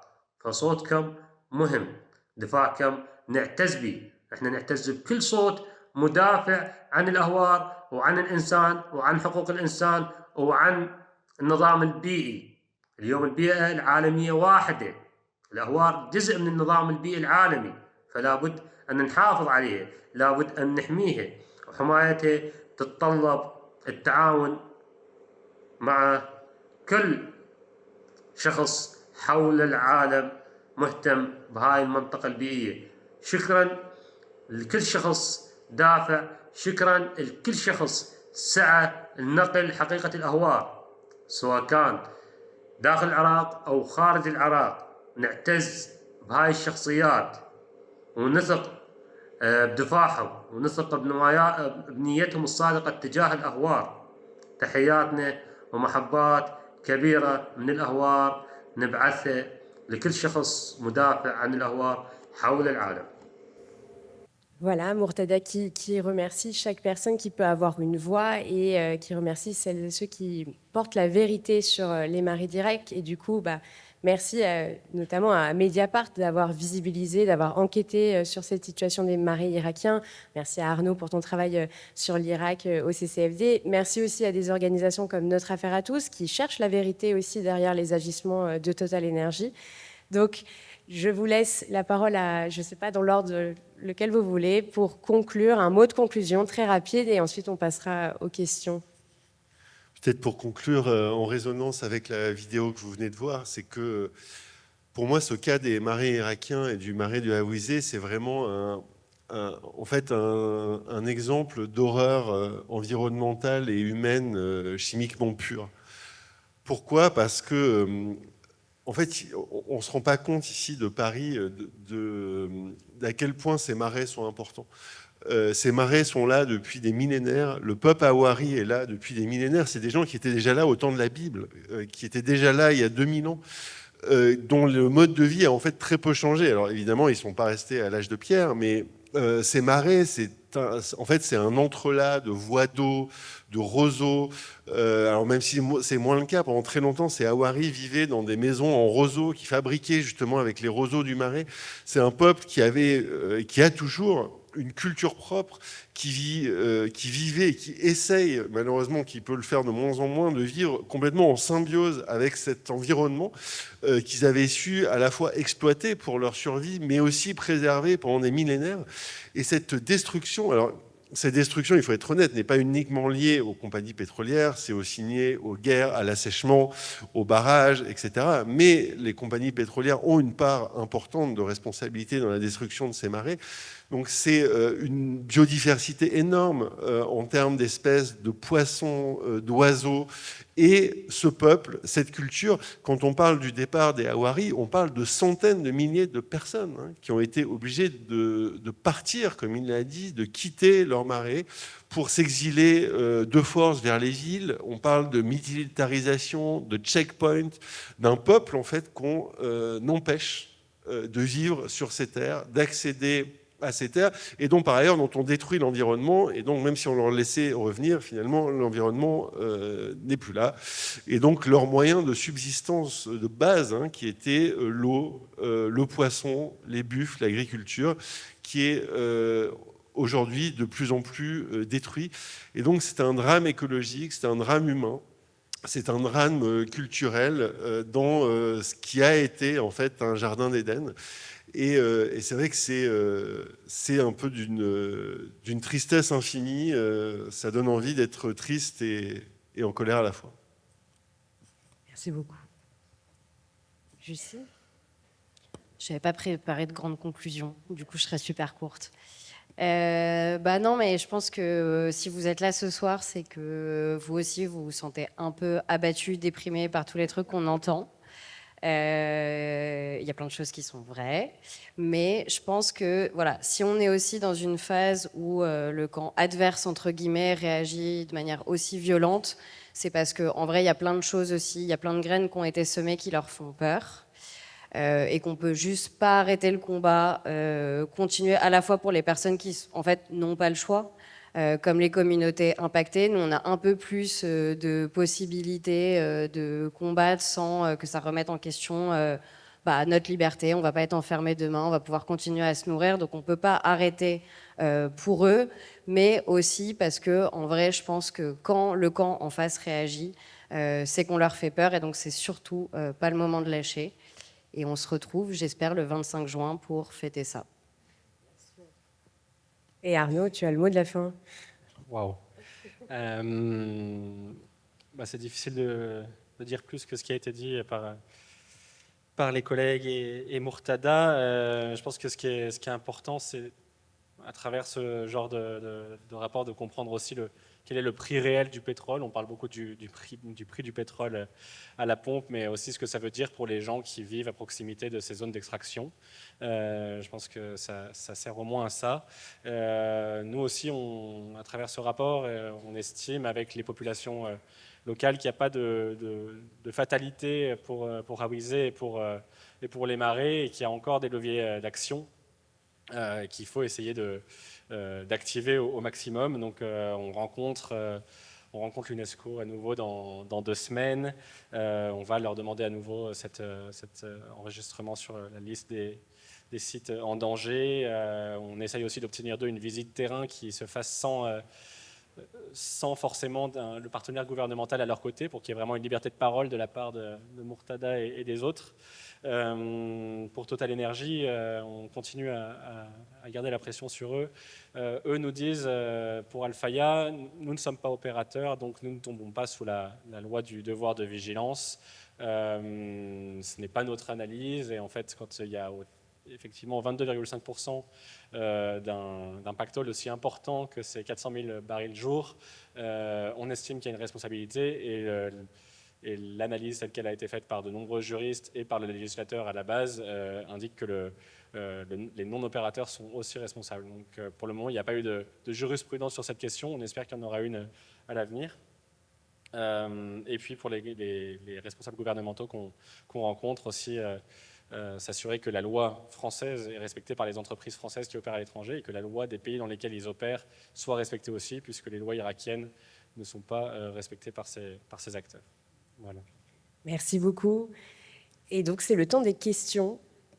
Donc, on vous encourage à prendre la parole, poser votre question. Merci. Je suis Patrick Mundunga. Je viens d'Afrique, notamment du Gabon. Avant de poser ma question, je voudrais tout de même féliciter déjà ces avancées sur la victoire sur le plan juridique contre un opérateur que nous connaissons tous. Et le deuxième élément, c'est déjà un préalable, parce que sinon ma question ne sera pas très bien comprise. Je voudrais ici reconnaître que Total Energy, comme vous l'avez si bien dit, a changé de nom. Et venant d'Afrique, et ayant lu un ouvrage juridique écrit par des journalistes, j'ai oublié les noms, mais le titre, je l'ai à l'esprit, Eva Joly ou la Juste, c'était un roman qui avait enquêté sur Elf Aquitaine. Alors on peut dire que Total Energy, peut-être c'est un caméléon qui change à chaque fois. Le deuxième élément, c'est que je ne voudrais pas ici nier la problématique. Si, je partage cette problématique, mais j'ai un élément, c'est celui de... vous avez évoqué quelques réponses, c'est-à-dire qu'on regardera aussi le côté financier, le côté des agences de régulation, comment est-ce qu'ils s'approprient ce sujet pour essayer d'avoir une démarche globale. Mais en termes d'équité, vous avez parlé d'un système, il y a d'autres opérateurs. Je serais un peu gêné que la démarche soit simplement concentrée sur un opérateur, alors qu'il y a d'autres opérateurs. Est-ce qu'il y a des outils ou des expériences ou des bonnes pratiques qui feraient que les autres opérateurs aient le même traitement, les opérateurs américains notamment, les opérateurs chinois notamment? Et là, je le dis pourquoi? Parce que j'ai bien vu dans un procès qui avait été médiatisé pour un grand homme du FMI, je n'ai pas vu un juriste français aller s'attaquer ou aller défendre une cause d'un citoyen alors les droits de ces pays sont inattaquables et qu'on pourrait se concentrer simplement parce qu'on est français, parce qu'on est africain, parce qu'on est gabonais sur le plan local. Alors donc, moi, c'est la question du traitement d'équité dans cette démarche systémique. Est-ce qu'il y a des bonnes pratiques? Est-ce que là, il n'y a pas aussi comme un harcèlement, comment dire. C'est vrai que c'est la politique des petits pas, je vous félicite. Et voilà, ma question, c'est celle-là. L'équité, où est-ce qu'on en est? Y a-t-il de bonnes pratiques? Comment on s'attaque aux Chinois? Comment on s'attaque aux Américains pour ne pas vraiment s'acharner simplement sur les entreprises françaises? La réponse va être un peu décevante. En vrai, attaquer des entreprises qui ne sont pas françaises, par exemple d'autres compagnies pétro-gazières, etc., on en rêve, hein, mais les bases de droit aujourd'hui sont pas forcément possibles en France. C'est aussi pour ça que on va dire le mouvement des contentieux climatiques contre les entreprises, c'est un mouvement qui est mondial. Il y a eu un procès contre Shell, il y a un procès en cours contre Eni, il y a des procès qui impliquent Exxon et d'autres compagnies américaines. J'ai même appris la dernière fois dans une conférence en décembre que des procès climatiques en Chine, il y en avait des centaines, voire des milliers. Donc on a très peu de data sur ce qui s'y passe, mais il y a aussi des contentieux dans des pays où on ne les imaginerait pas. Donc si c'est ça que vous mettez derrière l'équité, les autres compagnies sont aussi attaquées. Et c'est un des arguments que Total a énormément fait valoir pendant l'audience, c'est de dire, nous, on ne va pas résoudre le problème tout seul. Mais c'est ce que l'on appelle, nous, la stratégie du dealer de drogue. C'est-à-dire, en fait, si c'est pas moi, c'est d'autres qui le feront. Donc, en fait, j'ai pas vraiment de responsabilité. En fait, les gens ne sont jamais pas condamnés avec ce type d'argument. Et donc, ce qu'on demande à Total, c'est de faire sa part, de prendre sa responsabilité. Mais notre affaire à tous, on est aussi allé chercher la responsabilité de l'État.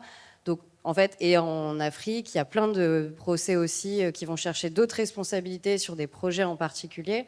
Donc, faites des dons aussi aux associations qui portent ce type de contentieux et on pourra en attaquer autant qu'on veut. Il y a des questions à la fois de ressources et de faisabilité juridique.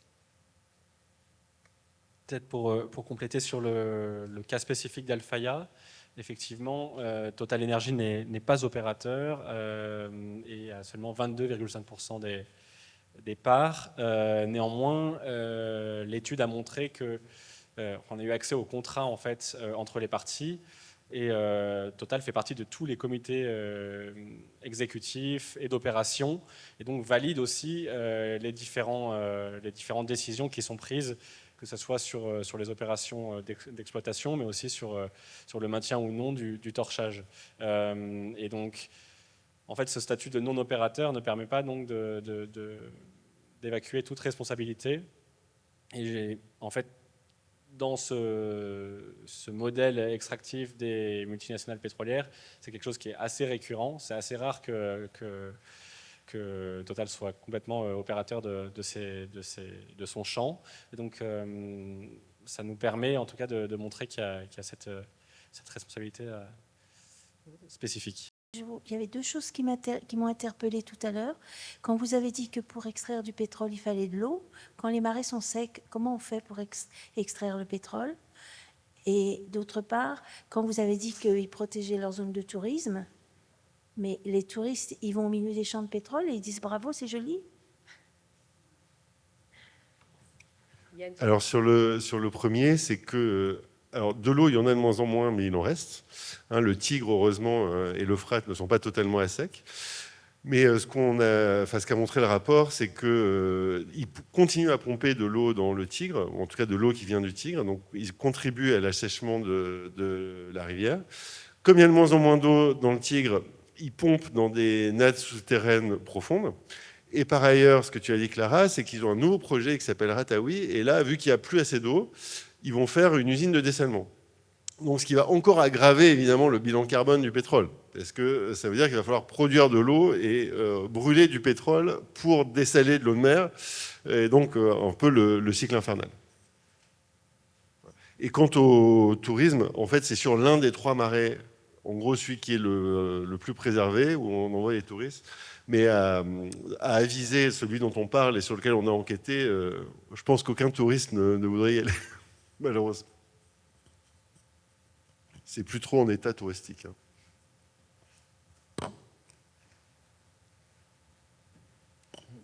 Merci. Oui, j'avais plusieurs questions. La première, c'est est-ce que la notion d'écocide juridique avance au plan mondial, parce que je crois qu'il y a des groupes qui s'intéressent à ça pour le faire valider et le faire reconnaître. Deuxième chose, je crois que la deuxième phase du procès là, que vous êtes en train de mener s'inscrit donc dans le devoir de vigilance. Est-ce qu'en finale, si on gagne, les populations seront indemnisées? Qu'est-ce qui se passera en termes de réparation? Et d'autre part, cette loi sur le devoir de vigilance, il y a beaucoup de médias qui évoquent le fait que c'est très menacé déjà au niveau européen. Qu'est-ce qu'il en est? Et même au niveau français, on parle de la détricoter. Donc qu'est-ce qu'il en est aussi? Et enfin, aux États-Unis, avec Donald Trump, quand il est arrivé, il a dit moi, je vais forer partout, y compris dans les réserves naturelles du pays, des États-Unis. Qu'est-ce qu'il en est? Est-ce qu'on est arrivé quand même là-bas à l'arrêter ou pas du tout?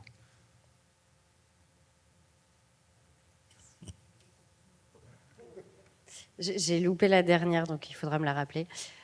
Sur l'écocide, oui, ça avance. L'État français a même une deadline qui est, je crois, fin avril ou début mai, pour transposer la directive criminalité environnementale, qui a été votée au niveau européen et qui reconnaît le crime d'écocide. Cette directive, elle a fait l'objet de moins de lobbying. Alors, il faudra un jour savoir pourquoi. Peut-être les ONG s'en sont moins saisies, donc les entreprises l'ont moins vu passer. Mais du coup, le crime d'écocide a été reconnu au niveau européen. Et là, on doit le transposer dans le droit français. Avec un petit sujet au moment de la transposition, c'est qu'au moment de la loi climat, ils avaient inscrit un délit d'écocide, ce qui n'a pas de sens parce que l'écocide est forcément un crime, dans la loi française. Donc il y aura un petit débat pour justement avoir la version plus ambitieuse qui a été votée au niveau européen. Mais c'est un combat à avoir parce que le délai de transposition là arrive bientôt à expiration, mais on a déjà vu l'État français mettre des années avant de transposer certaines directives. Et donc il y a des associations, dont notamment qui font partie de la coalition Stop Écocide France, qui vont se mobiliser là dans les prochains mois sur ce sujet. Donc n'hésitez pas à aller regarder ce qu'ils font. Mon collègue Émilien vous en aurait parlé beaucoup mieux que moi. Sur le procès contre Total pour son devoir de vigilance climatique, nous, ce n'est pas un procès en réparation. Ce qu'on demande, c'est des injonctions, donc des demandes fortes de la part des juges, mais on ne demande pas réparation pour des personnes. Ça a été par exemple l'objet, les procès en réparation, par exemple, le procès contre Yves Rocher, qui a été victorieux aujourd'hui, qui justement, lui, portait sur les violations de liberté syndicale de travailleurs en Turquie dans une filiale d'Yves Rocher. Et là, du coup, il y a eu réparation pour les personnes qui avaient été injustement licenciées. C'est aussi l'objet d'un procès qu'on a contre Casino, où il y a des représentants de peuples autochtones d'Amazonie qui attaquent Casino pour déforestation illégale de leurs terres. Donc c'est des procès où il faut faire ces demandes dès le départ, où il faut y avoir des communautés qui demandent réparation. Nous, c'est vraiment la stratégie climatique de Total en général qu'on vise, mais dans le procès, par exemple, contre Total pour son projet en Ouganda, là, il y a des communautés impactées qui demandent réparation. Mais en gros, il faudrait le faire. Pour chaque procès de Total, il faudrait avoir un procès avec des personnes pour demander réparation. Il faudrait que les communautés locales, en fait, déposent plainte et lancent une procédure. Mais c'est toujours long, compliqué, cher. Exactement. Et du coup, c'est pas satisfaisant. Il y a peut-être des trucs à inventer où les entreprises pétro-gazières, on acterait qu'elles doivent mettre un pourcentage de leurs bénéfices qui serait reversé en réparation à des communautés impactées partout dans le monde. Ça existe, ça s'appelle les fonds Loss and Damage. Enfin, ça existe. En plaidoyer, c'est des demandes qui existent. Ça n'existe pas encore concrètement, mais on espère un jour.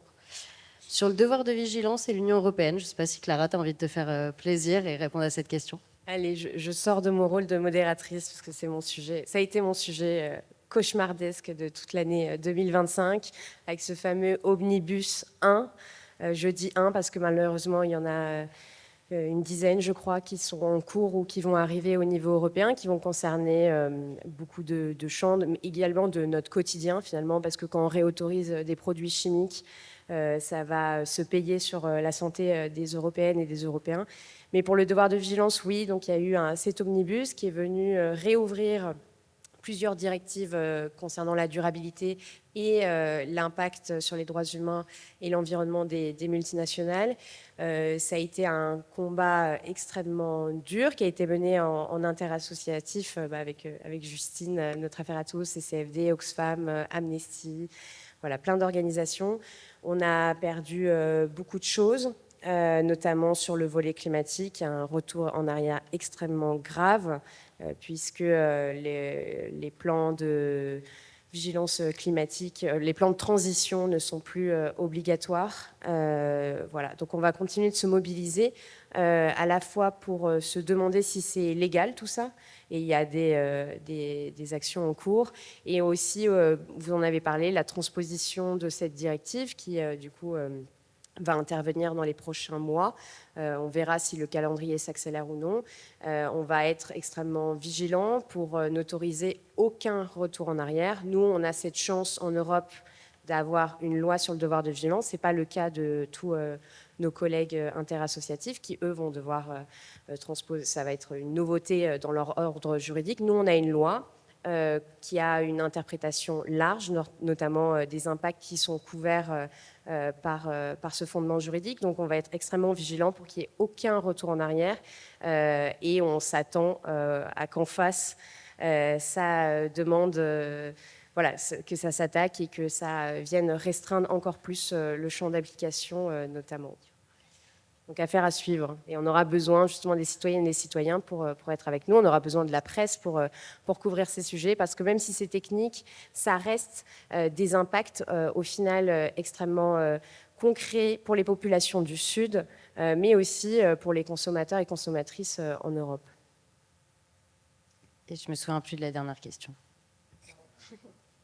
C'était sur Donald Trump et sa politique d'extraction massive. Moi, je ne sais pas s'il y a des limites qui ont été mises aux États-Unis. En tout cas, sa politique étrangère montre que... En tout cas, ils ont compris que les ressources planétaires étaient limitées, mais leur conclusion est différente de la nôtre. Ils essayent d'en tirer le maximum de profit. Et ce qui s'est passé au Venezuela était il a, lui, directement, plusieurs fois fait le lien avec l'accès à ces ressources pétrolières et le fait que les entreprises américaines allaient pouvoir rentrer dans le pays en masse, et il me semble que ça a commencé, et là, beaucoup de ces réserves sont dans des zones protégées en Amazonie. En Iran, c'est moins mis en avant par l'administration Trump, mais c'est possible que ça fasse aussi partie des motivations de ce pays. Oui, Jacques Viers, je suis bénévole au secrétariat national d'Amnesty International France. Je fais partie de ceux qui ont, avec le CCFD et Sherpa, ont porté au départ la loi sur le devoir de vigilance. Autant vous dire qu'on est un petit peu déçus par ce qui se passe actuellement avec l'omnibus qu'on se prend dans la figure. Moi, je voudrais vous dire que ce que j'ai entendu aujourd'hui, pour moi, ce n'est pas une nouveauté. Je suis, moi, la pollution de pétrolière par Shell au Nigeria depuis une vingtaine d'années. Nous, on se bat aux côtés justement des personnes, on les suit pour qu'elles puissent se faire indemniser, si j'ose dire, avec un succès extrêmement relatif. Mais on est exactement dans les mêmes conditions, c'est-à-dire que c'est une zone naturelle protégée, c'est la mangrove. Une pollution pétrolière terrestre qui est la plus importante qu'il y ait jamais eu dans le monde, qui dure depuis une cinquantaine d'années.